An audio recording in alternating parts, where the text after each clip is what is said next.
Hey everybody, welcome to THEA 210 Oral Interpretation. I'm Tom Key. I'm your instructor for this course. And we're looking at the home page here, more or less. The student preview bar thing wouldn't be on. I am looking at it as you see it. And so that tells me that that's what's going on. I want to take this opportunity to welcome you and to take you through the basic layout of the course, so you get a sense of the flow of things, what we're trying to accomplish here, how things are laid out, etc. So we're starting off. This is the home page. This is usually where you enter the course from, and you would go right away over to announcements and take a look at whatever announcement is up. This announcement soon will have this video embedded in it. I had an older video in there before, and I'm replacing it with this. This class is asynchronous. It's an online course that meets 100% online with no Zoom or live meetings. So that is an important point. All speeches are turned in through the course. Absolutely nothing is emailed to me. Instructions about that are in each module, and they're pretty consistent. The instructions, most everything we upload to streaming services, and then include a link in the assignment area when you submit it. I cannot download individual speeches. I cannot take any assignment emailed to me under any circumstances. I won't even know whether they're emailed to me. They might get lost. They might end up in the junk folder. There's a million ways you can lose things through email. So if you email me anything, make sure if you don't hear back from me in 24 hours, you email me again or shoot me a text or call me so I can be sure to get in touch with you, but never send me an assignment through email. That's really important. So here's the announcements. Everything that I just said is included in the syllabus, which you can see here. And when you click right on these links, it brings it up right over here in a separate page, so you can take a look at all the information you have, contact information there, when my office hours are, etc. Pretty easy to get a hold of when the final exam is going to be due by. You can usually reach me anytime except for from Friday evening till Saturday evening, and usually in the evening is the best time to reach me if you want an immediate response. Course schedule, probably the most important document overall in the entire class, since everything runs on this course schedule. So if you look at it, you'll see Module 1. The modules are also broken down similarly into chunks. You might say, well, why aren't they just broken down into more modules? And the reason is because a module is usually geared around a single large assignment. Like Module 1 is geared around your elevator speech. And so there might be things that are supporting that assignment, like stuff that you're going to do, reading and viewing, a quiz that you might take on that reading, feedback, etc., that builds to that big assignment. So that's the way we've got it laid out. It's laid out in 5 different modules, and each module is broken down into 1, 2, or more chunks.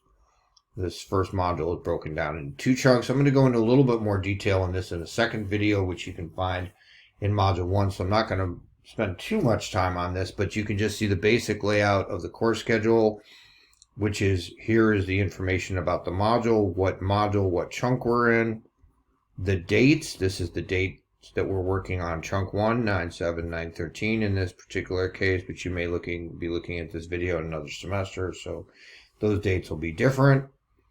You cannot enter the discussion or begin chunk 2 until you have submitted the quiz in chunk 1. That is the case in pretty much every module. Okay, you need to do the work in 1 before you can move on to the work in 2. This is the stuff that's due in 1 that you need to take a look at. It seems like a lot, but most of these are really short. Then you would take the quiz and enter the discussion and move on to chunk 2. Okay? Again, orientation 1 will go into a little bit more detail, but I want to direct you to where those dates are. So when we're in this chunk, that quiz needs to be done by the day before the last day. You can see that here, so that you can enter the discussion by the last day. Of course, you can do these Lots earlier than that, that's the absolute latest you can do it, okay? Unless you want to turn it in late. So in this case, with chunk 1, it has to be done no later than 11:59 p.m. on that date. And then you need to enter the discussion, at least your first initial point, not all the points, just the initial point, no later than 11:59 p.m. on the last day of that chunk. And that's generally true with all assignments. Unless otherwise denoted, they are due by 11:59 p.m. on the last day of that section. Okay? Well, that's not that hard to figure out, but sometimes people get a little tripped up by it. So here are the dates and everything due by 11:59 p.m. that date, unless otherwise denoted over here. And like I said, usually it's just getting the quiz or sometimes the evaluation in a little sooner than that.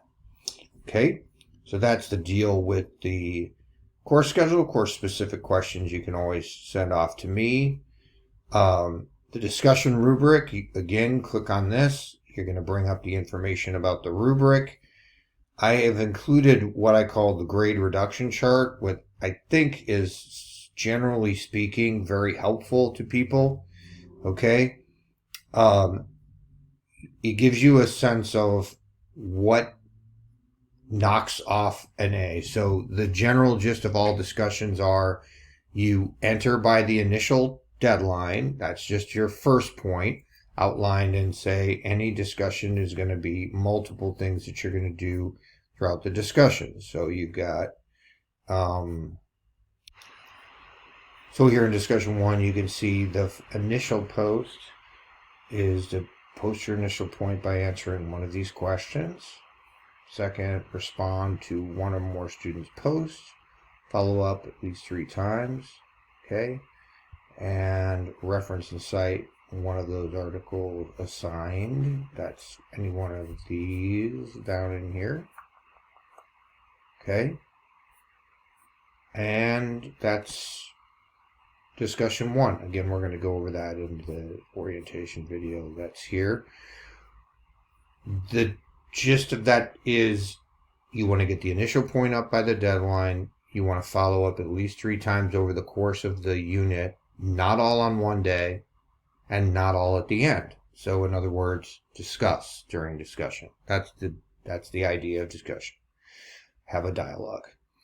So some more course information that can be found here. Contact information. My email. If you're really in a bind, you can text me or call me. That information is there. And then if you want to set up an appointment, you can click on this and we can do a FaceTime or Zoom if you want to do a face-to-face appointment or just a telephone call. All right. The modules are here. They're also linked individually. Okay. You can jump to any one of these discussions. The final exam will ultimately be here. Okay. You can check your grades. You can send me a course message. This toolbar is pretty handy for all of those things. Don't hesitate to get in touch with me. I'm here to help you as much as I can, and I will be in and out of discussions all the time as well. I see a lot of you have already entered, and I look forward to talking to you about all of the cool stuff we're going to be doing during the course this semester. Okay.